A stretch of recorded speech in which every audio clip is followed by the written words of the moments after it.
to the channel Acharyaji Online. Please subscribe the channel and press the bell icon.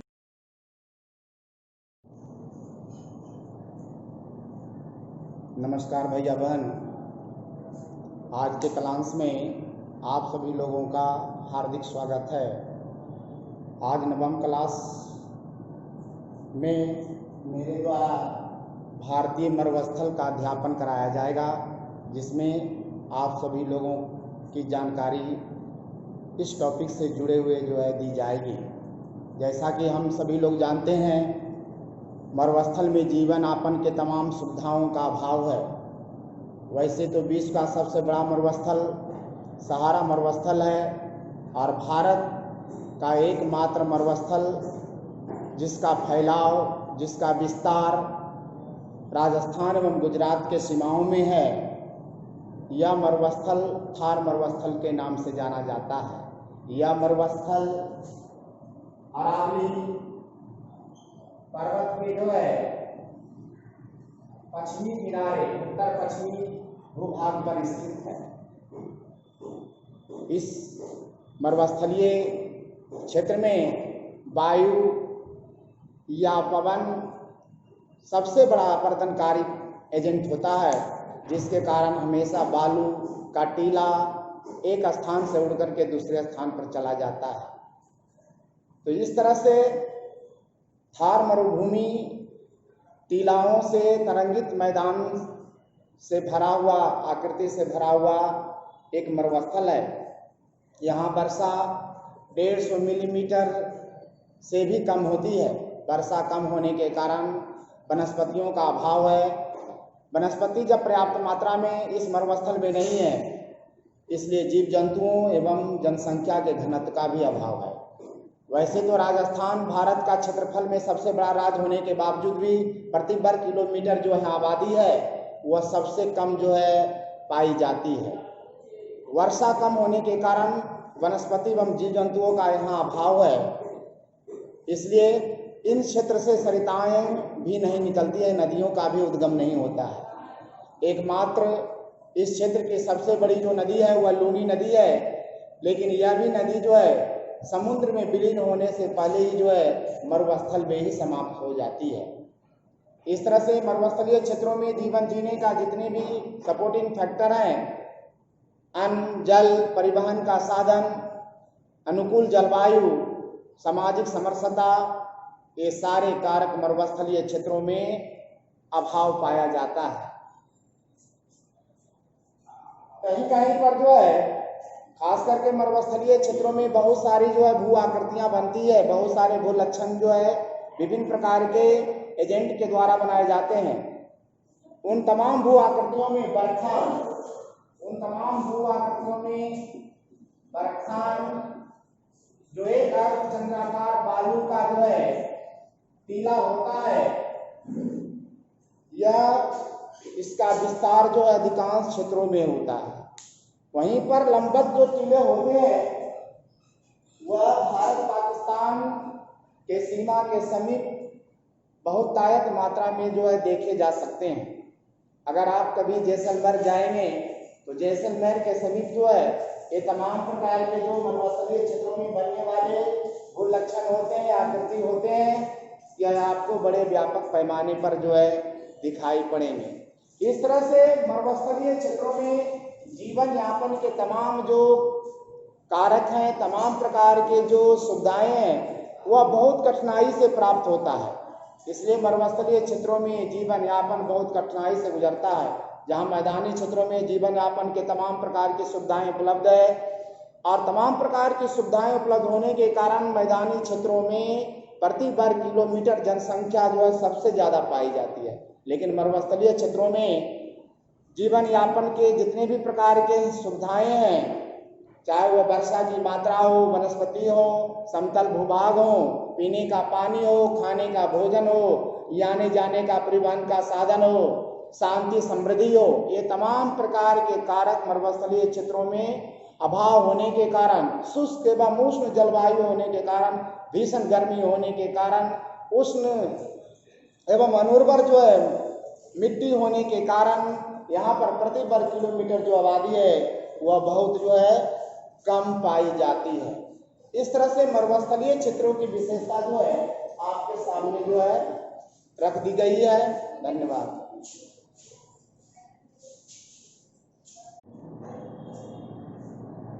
नमस्कार भैया बहन, अभी के क्लास में आप सभी लोगों का हार्दिक स्वागत है। इस क्लास में मैं आपको तटीय मैदान की जानकारी देने जा रहा हूँ। तटीय मैदान जैसा कि आप सभी लोग जानते हैं, प्रायद्वीपीय पठार के किनारे संकीर्ण तटीय मैदानों का विस्तार है।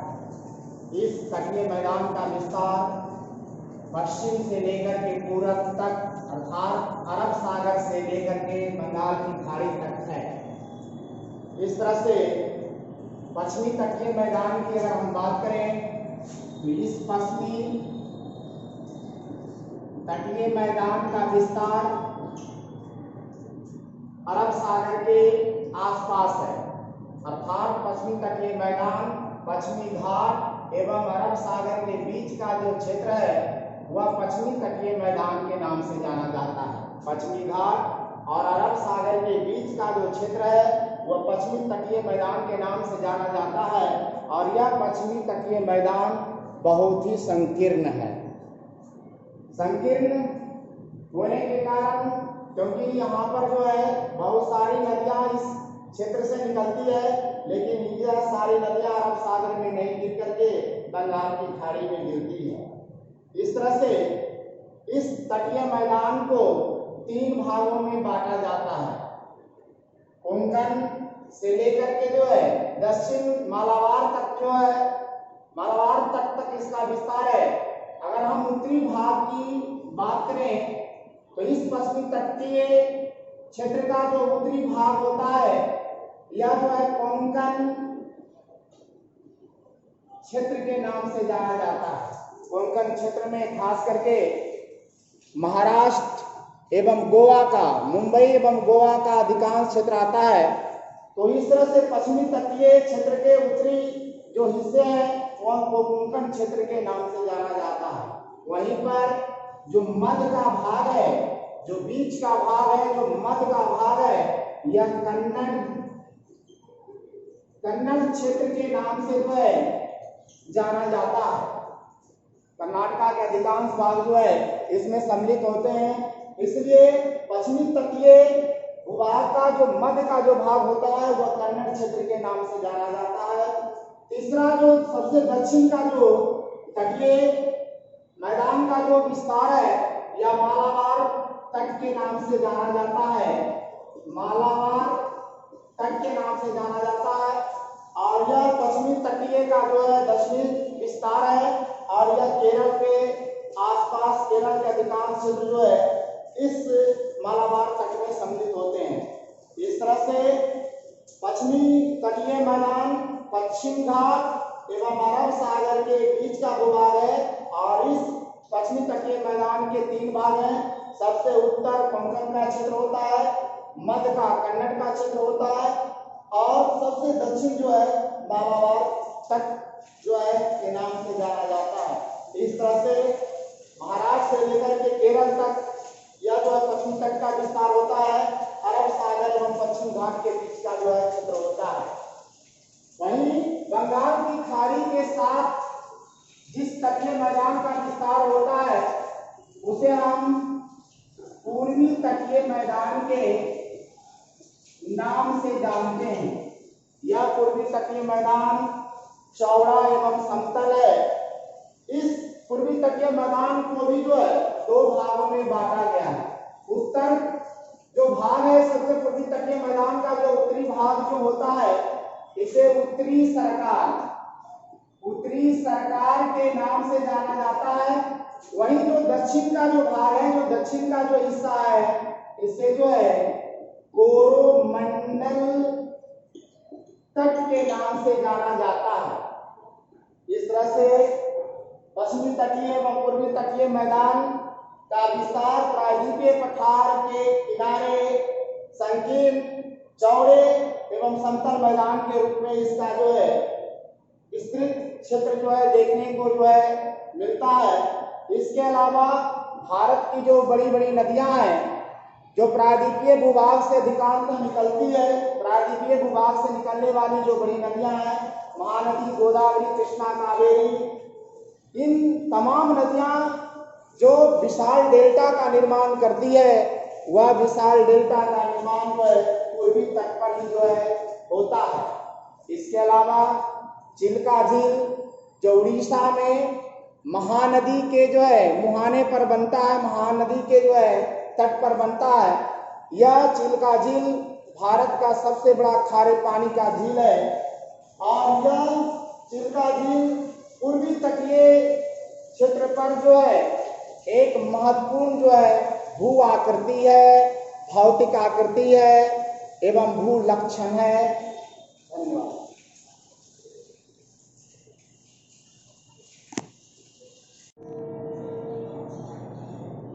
नमस्कार भैया बहन,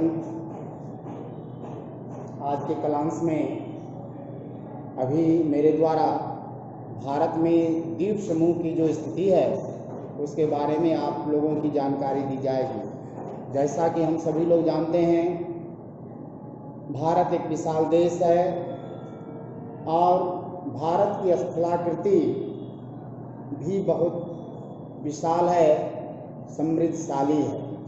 हमारे देश में इस स्थलीय विशालता के फलस्वरूप भारत में दो प्रकार के द्वीप समूह की स्थिति पाई जाती है। एक द्वीप समूह की स्थिति जो है अरब सागर में है। अरब सागर में एक द्वीप समूह की स्थिति है जिसे लक्षद्वीप समूह के नाम से जाना जाता है। दूसरा जो स्थिति है वह बंगाल की खाड़ी में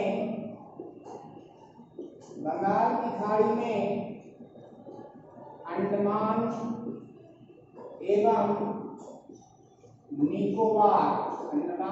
निकोबार द्वीप समूह के नाम से जाना जाता है। इस तरह से भारत स्थलाकृति के दृष्टिकोण से बहुत ही विशाल देश है और इस विशालता में हमारे देश में दो द्वीप समूह की स्थिति मिलती है। एक अरब सागर में लक्षद्वीप समूह के नाम से जाना जाता है, दूसरा बंगाल की खाड़ी में अंडमान एवं निकोबार द्वीप समूह के नाम से जाना जाता है।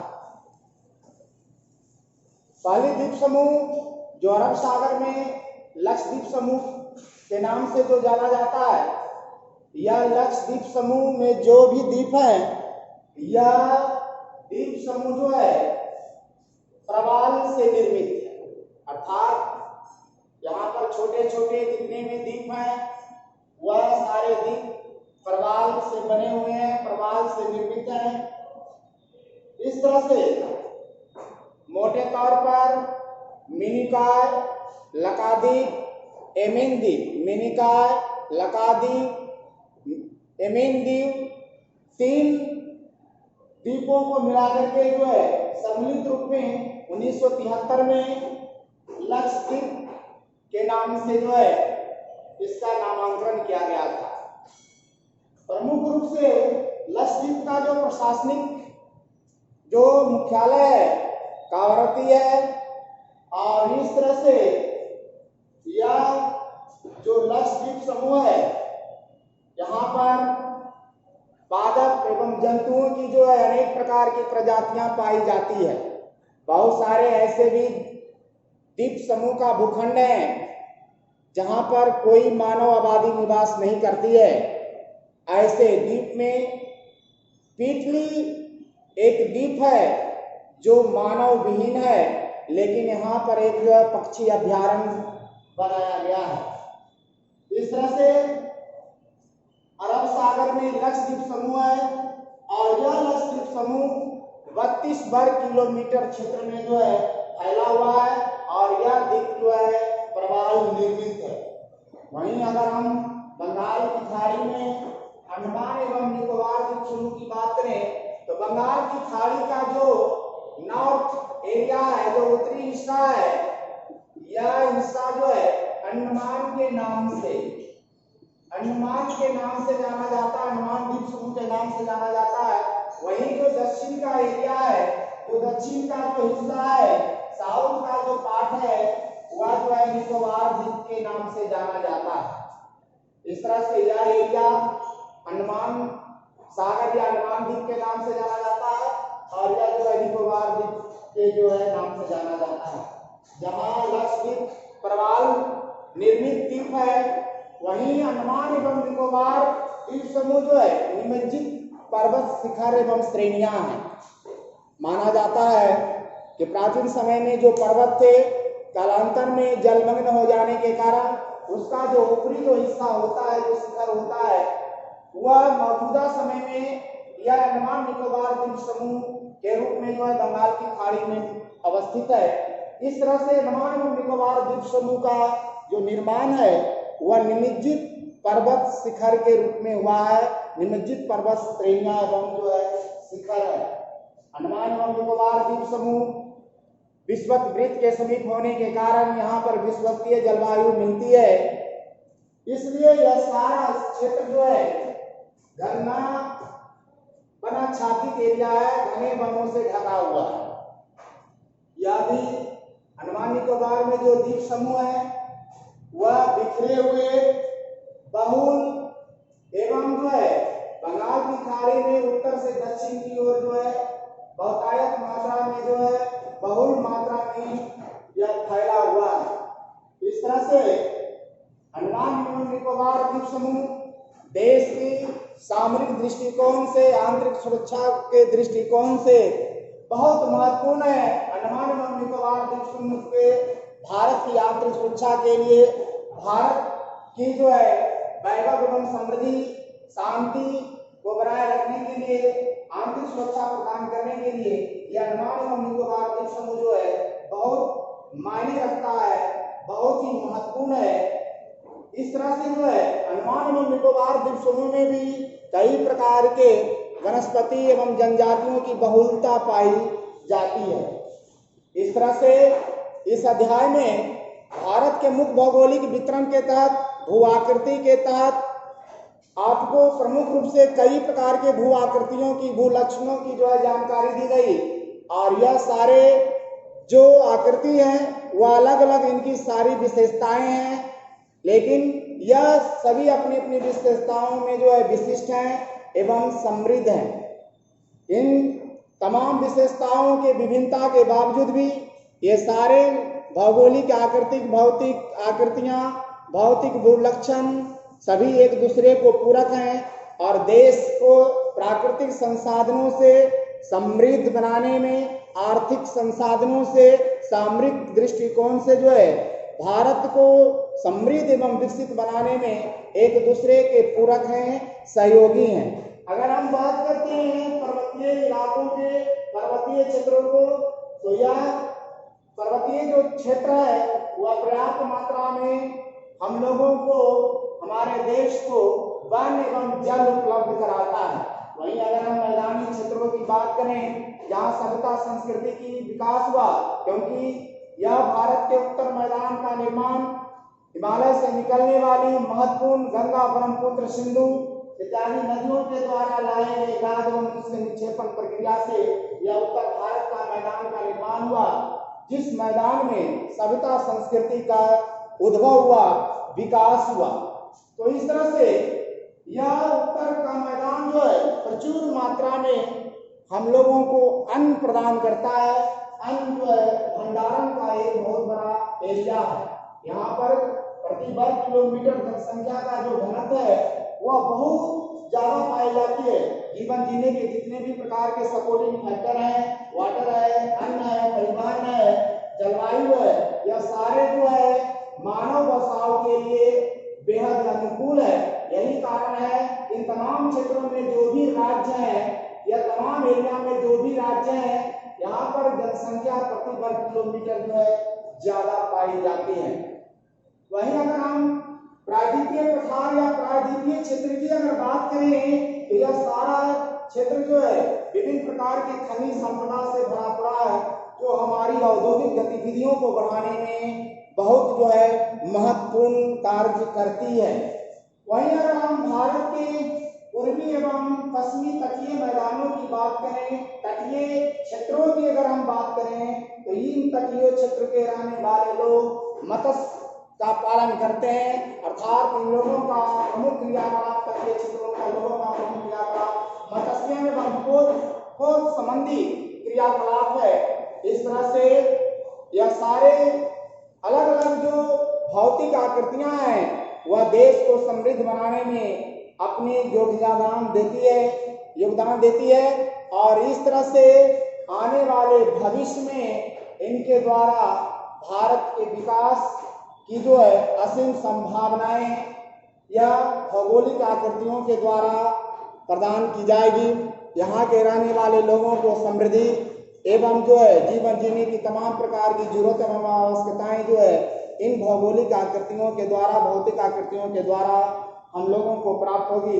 इस तरह से आने वाले भविष्य में हमारा देश बेहद जो है समृद्धशाली होगा, वैभवशाली होगा, सुख समृद्धि वाला होगा। इस तरह से असीम संभावनाएं जो है इन तमाम प्रकार के भौगोलिक आकृतियों में, भौतिक आकृतियों में जो है छिपी हुई है। गृहकार्य के रूप में जो है आप नोट कर लेंगे, भारतीय मरुस्थल की विशेषताओं का उल्लेख करें, साथ ही साथ जो है भारत के जो है तटीय मैदानों की भी विशेषताओं को बताएं। धन्यवाद। इस तरह से जो है आज यह चैप्टर मेरे द्वारा समाप्त किया जाता है। आप लोगों से अपेक्षा है कि नोटबुक में जितने भी प्रश्न उत्तर हैं उनको फेयर कॉपी में आप जो है करेंगे। इसके बावजूद भी पाठ में प्रत्येक जो है टॉपिक को आप जो है गहन अध्ययन करेंगे ताकि कोई भी पॉइंट जो है बचा नहीं रहे और तमाम प्रकार के जो है प्रश्न का उत्तर जो है आपको प्राप्त हो सके। इसी अपेक्षा के साथ धन्यवाद।